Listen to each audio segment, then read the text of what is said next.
ভালোবাসতে ভালোবাসে সবাই, কিন্তু ভালোবাসার সম্পর্ক দীর্ঘদিন ধরে রাখতে পারে কজন? প্রথম দেখায় হয়ে যেতে পারে প্রেম, সব ঠিকঠাক, কিন্তু হঠাৎ ভুল বোঝাবুঝি, এরপর দূরত্ব, প্রেমের চৌকাঠ পেরিয়ে হারিয়ে যায় আবেগ, অনুভূতি, বিচ্ছেদের গল্প হয় পরিণতি। রূপালী পর্দার তারকাদেরও হাঁটতে দেখা যায় একই পথে, যার সবশেষ উদাহরণ মনিকা বেলুচ্চি টিম বার্টন জুটি। 2023 সালে রোম ফিল্ম ফেস্টিভ্যালে প্রেমিক যুগল হিসেবে প্রথমবার প্রকাশ্যে আসেন মার্কিন নির্মাতা টিম বার্টন আর ইতালিয়ান মডেল ও অভিনেত্রী মনিকা বেলুচ্চি। এরপর দুজনের সম্পর্ক নিয়ে নানা সময়ে দেখা গেছে নানা গুঞ্জন।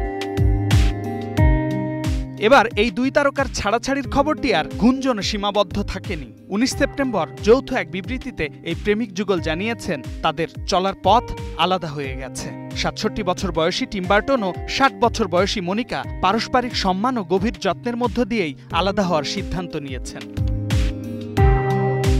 1990 সালে ক্লাডিও কার্লোস বাসোর ক্যামেরার সামনে পোজ দিতে গিয়ে হৃদয়টাও যেন দিয়ে বসেছিলেন মনিকা। 26 বছর বয়সে প্রথম বিয়ে করেছিলেন ইতালীয় সেই আলোকচিত্রীকে, কিন্তু প্রেমের চেয়েও স্বল্পস্থায়ী হয়েছিল সেই বিয়ে। 1999 সালে ফরাসি অভিনেতা ভিনসেন্ট ক্যাসেলের সঙ্গে আবারও বিবাহ বন্ধনে আবদ্ধ হন মনিকা বেলুচ্চি।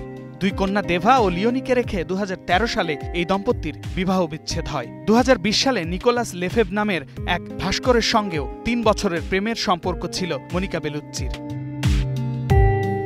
অন্যদিকে বার্টনের দীর্ঘ 13 বছরের সম্পর্ক ছিল অভিনেত্রী হেলেনা বোনহাম কার্টারের সঙ্গে, যেখানে বিলি ও নেল নামের 2 সন্তানও ছিল তাদের। প্রেমের সম্পর্কেই থেমে থাকেননি এই দুই তারকা। টিম বার্টনের বিটলজুস ছবিতে খল চরিত্রে দেখা গেছে বেলুচ্চিকে। এছাড়াও একসঙ্গে Sweeney Todd, Alice in Wonderland, Dark Shadows সহ একাধিক জনপ্রিয় চলচ্চিত্রে কাজ করেছেন তারা। বেলুচ্চি বার্টনের প্রেমের ভাঙনে এখন জোর গুঞ্জন, কে হচ্ছেন মনিকার পরবর্তী সঙ্গী।